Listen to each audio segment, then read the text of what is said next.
G'day Bomber fans. We're just 2 sleeps away from Christmas, Christmas Day for us footy nerds. The draft is on Wednesday. I'm excited. You guys are excited. We're all excited. We've got some draft mail to get through today, and then tomorrow I'll be releasing my final mock or draft prediction of the year. I don't think that's going to go very well. I don't think anyone has a clue how this draft is going to unfold. And then on Wednesday I'm going to be with Bomber Banter live reacting to the draft, night one. That is with Fiona on Bomber Banter. On Thursday I'm going to be on the True Footy channel with Jesse and Dylan, so stay tuned to that. That is night 2 of the draft, and then there's some more to come as well, which I will keep you updated with. But yeah, exciting times ahead.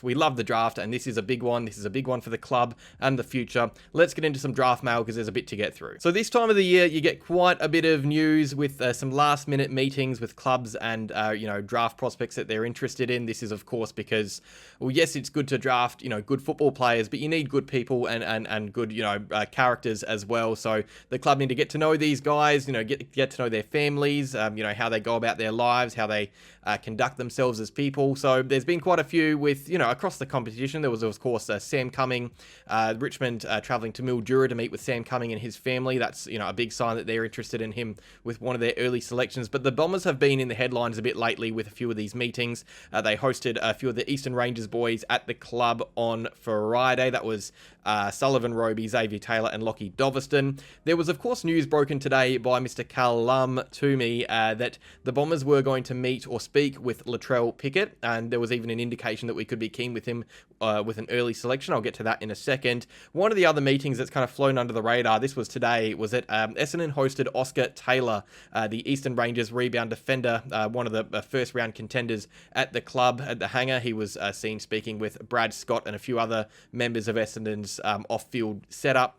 This is interesting because Oscar Taylor wasn't at the club on Friday with his fellow Eastern Rangers teammates. I actually was surprised by that. I spoke about it in my draft mail video that Oscar Taylor wasn't at the club, even though he's, viewed by some as a higher range prospect than a Lockie Doveston, who is his teammate, who was at the club at the hangar. But Oscar Taylor was there on Monday. Maybe he was, busy or sick on Friday and got to meet Brad Scott just a few days later. It shows that the club are just doing their homework and really getting to know these guys in their range. And look, honestly, I wouldn't be surprised or upset if the club went for an Oscar Taylor with pick 9. I think he's a really good prospect and someone, that I think can play. He's got a bit more scope than just a rebound defender. He's got a lot of pace as well. So, yeah, I think it's interesting. The club is clearly meeting with a few of these guys, seeing, how they're going, what they're up to. I'm sure there's been more that we don't know about as well. I've heard a few rumours, which I'm probably not going to spill here because they're not anywhere close to being confirmed, but I wouldn't be surprised. The clubs are meeting with all these players and if not meeting with them, on the phone to them and stuff like that as well. So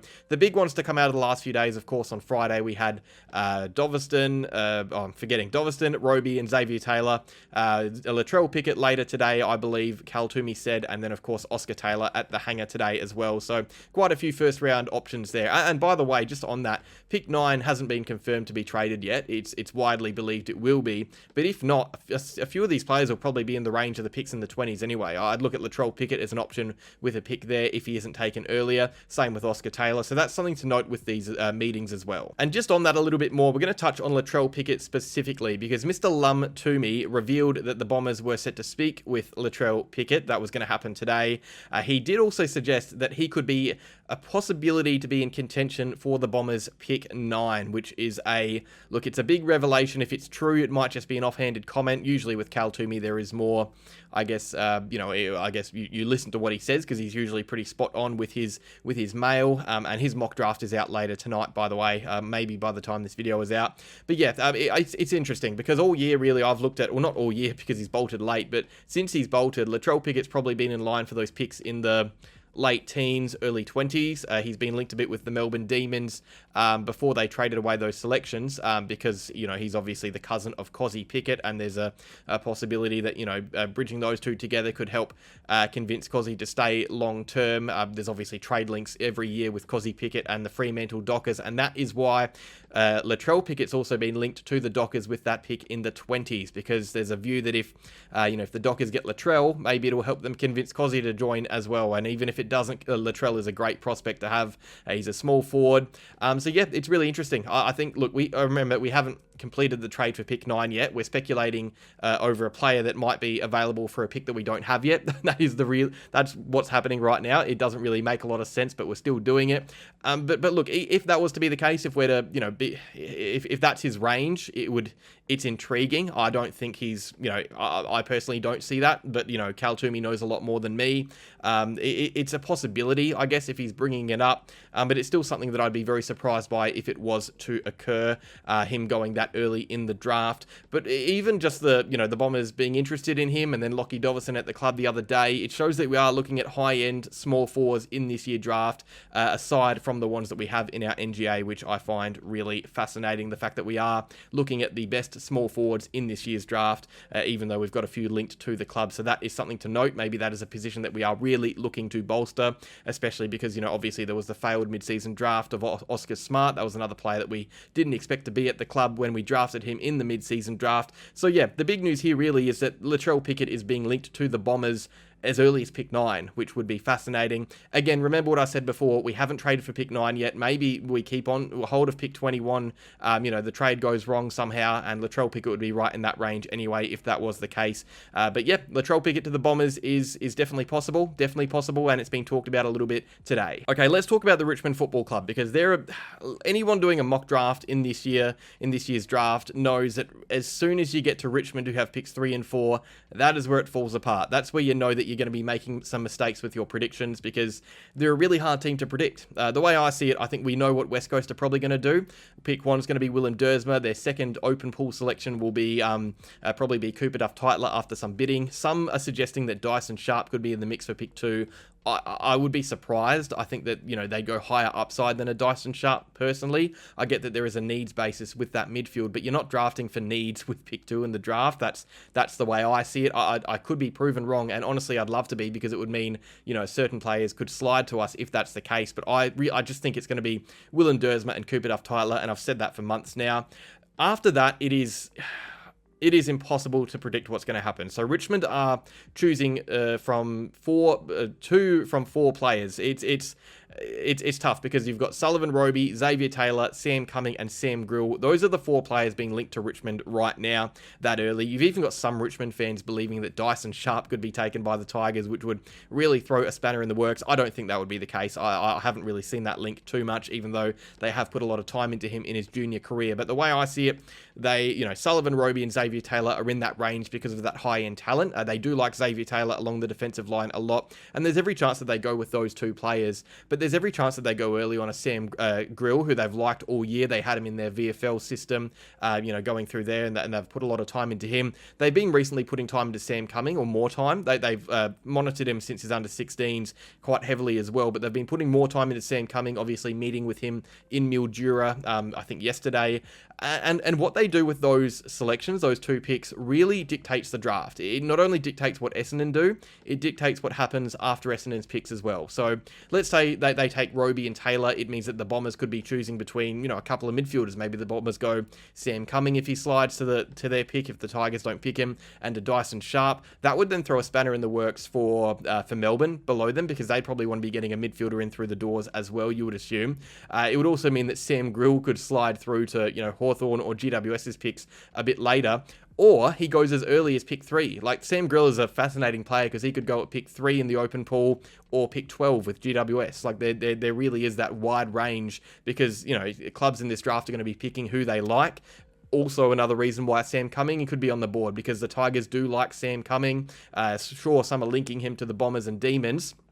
But if the Tigers take him early, it means that one of those high-end upside players in Roby and Taylor could slide to Essendon or Melbourne as well. So really, Essendon are going to dictate a lot of what happens in this draft, but only because Richmond are going to do the same. And we don't really have a clue what Richmond are going to do yet. I don't think anyone has a Scooby as to what the Tigers will be doing that early on. Like, I'm worried that I'm not even going to get one of those selections right in my mock draft. Like, I could get them both wrong, and that's a really realistic possibility. Like, if you think you know what the Tigers are doing, thinking, you're probably wrong, because I don't even think Cal Toomey knows what Richmond are doing, and that's two of the earliest picks in the draft. So that shows you how this how even and unpredictable this draft is, because Richmond club, with the two of the earliest picks, we don't know what they're doing yet, which means the clubs below them don't know what they're doing yet, which means the clubs below them don't know what they're doing yet. So really, it is a big domino. It's all caused by Richmond and their not uncertainty, because they've probably got a fair idea, but their unpredictableness. So yeah, get ready for a really chaotic draft. Get ready for lots of mock drafts which don't align with each other. It's really hard to find mock drafts that align. You look at I saw a big Tiger, I think the big Tiger cast mock draft had Richmond taking Dyson Sharp and Sam Cumming, which is fascinating. Then you've got other ones which have them taking Sullivan, Roby and Xavier Taylor. Then you've got Sam Grill in the mix as well. So there are so many players that the Tigers could take. I'm personally narrowing it down to 4. I think it's Roby, Taylor, Cumming and Grill, and whatever happens there, the Bombers will take pretty much whatever slides in that mix. Aside from Sam Grill, you'd think. I don't think he's someone that the Bombers are really looking at. I think the key word in this draft has been bid, or NGA, or father-son. It's a very compromised draft, which makes it, sure, maybe a little bit less interesting in the early stages of it, with, Zeke Euland off the board, Dylan Patterson off the board, Dan Annable, Harry Dean. But what I've always found interesting is that, for me at least, after those 4 bids come in the top 5 or 10, I've always thought that there'd be a bit of a waiting period until the next lot of bids. I see it as, those 4 really high-end players, nothing, and then, a bid central as you get to pick 20 and beyond. There's going to be about, there could be close to 20 academy and father-son players taken in this year's draft, maybe even more. And most of it's going to be in the later stages. A lot of the, night 2 will just be matching bids and clubs bidding on academy players.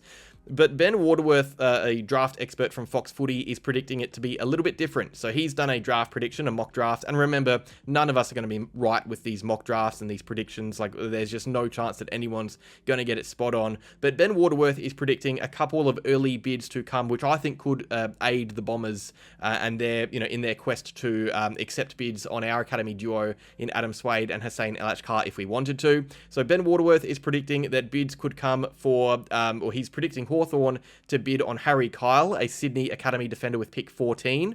That would be very early for Harry Kyle, but that is his prediction. He's also predicting West Coast to bid on Jai Murray with pick 18. That is a Gold Coast Academy player. That would be the 3rd Gold Coast Academy player taken inside the top 20. That's interesting. This would ensure that not only would Gold Coast and Sydney both be paying overs for these prospects that many believe should be going later in the draft, they'd have to give up quite a few more picks and capital to get those players in through the door if they were to match a bid.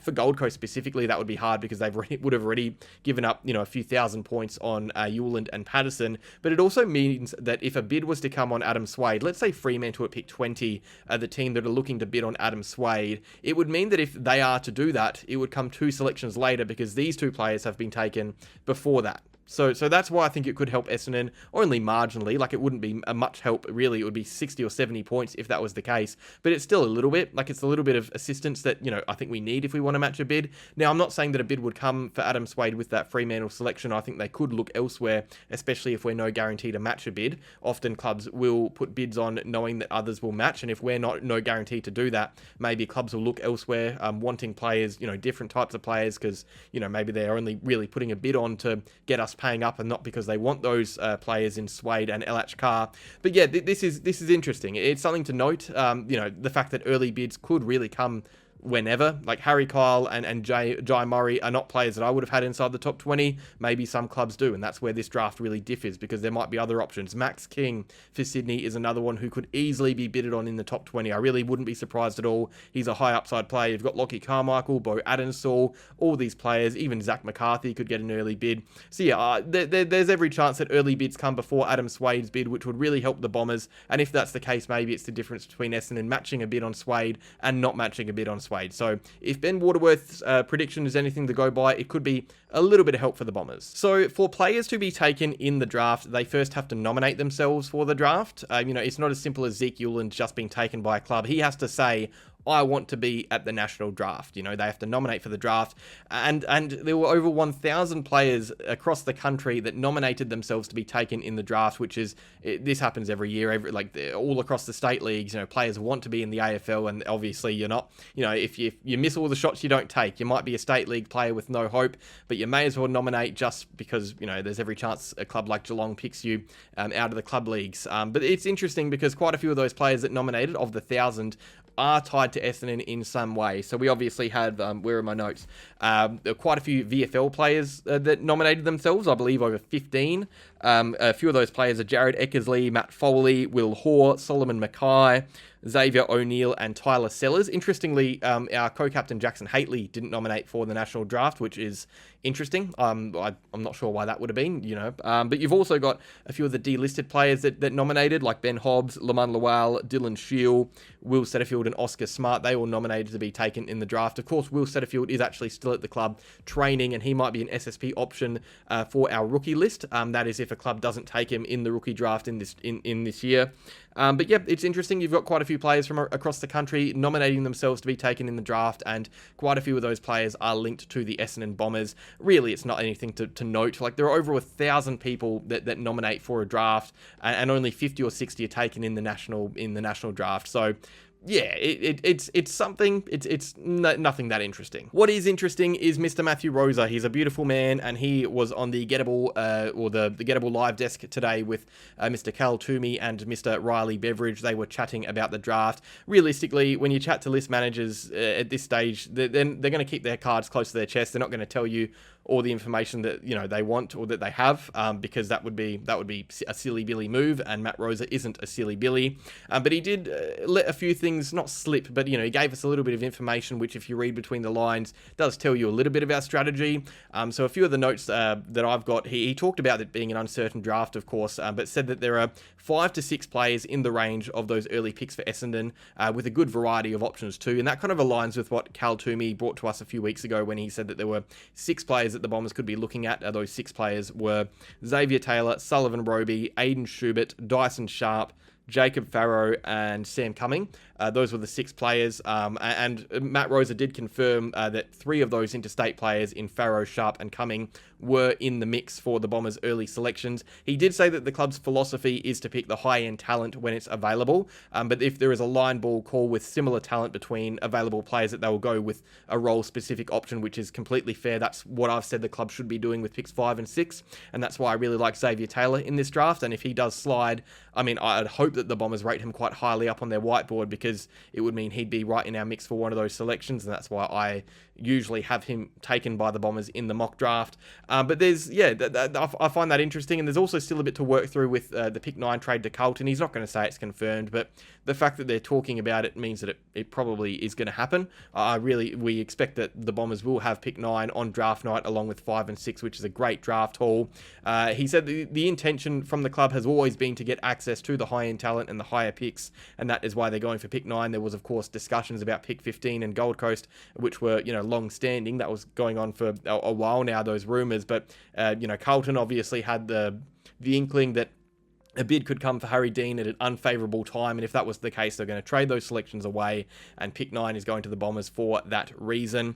There are no guarantees for Swade and Huss. This has been said for ages now, but the fact that Matt Rosa is again saying it, it shows you something. He likes the players. He said that they like Essendon as well, and he wants them, but, if it doesn't come at a right time, then, obviously the Bombers won't match a bid. He did say that the Bombers would be open to trading future picks to improve the bid matching capacity. He also said, by the way, that the Bombers would are still open to moving up the board in some way from 5 and 6. That is, West Coast pick 1 and 2, Richmond's 3 and 4. The club have discussed with West Coast and Richmond the possibility of a trade at that range. There's been no formal offer yet, but there's been discussions, and he also hinted at more discussions taking place in the next couple of days with the Eagles and Tigers for those earlier picks.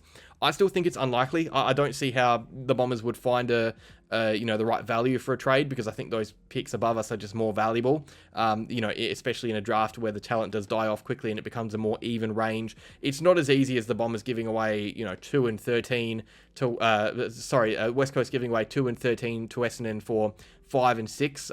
It makes sense in your mind with the pick's value, but in a draft like this where there is high end talent, I just don't think the Eagles would want that. They'd want more on top of it, and that's why I think a trade wouldn't be able to be agreed upon. But yeah, Matt Rosa's fronted the media, said he's excited about the draft, talked about Zach Merritt as well and Josh Weddle, and I'll talk about that in another video, I am sure, because Josh Weddle will be a big talking point this year in the trade space. But this isn't a trade mail video, it is a draft mail video, so no Josh Weddle talk today. But guys, I think that might be it. That might be it for the video. I'd love to stick around and yap, but I don't think there's much more to yap about. I will be yapping tomorrow. I've got my final mock draft out tomorrow. We'll see how that goes. I'm still not sure who I'm taking, and I'm recording that in an hour or so. So that's going to be interesting. But yeah, more to come. Wednesday, of course, I'll be with Fiona on Bomber Banter live streaming night one of the draft. That should be good fun. We'll see what the Bombers do there because it's an important draft for the club. We've of course got Thursday night True Footy with Jesse and Dylan, and possibly some other things coming after that. We will see. But that is all. Let me know what you guys think about the Latrelle Pickett news, because I think that's the biggest bit to talk about today. Of course, Oscar Taylor at the club as well. But let me know what you think about that. Like if you enjoy, subscribe if you're new, and as always, go you beautiful Bombers.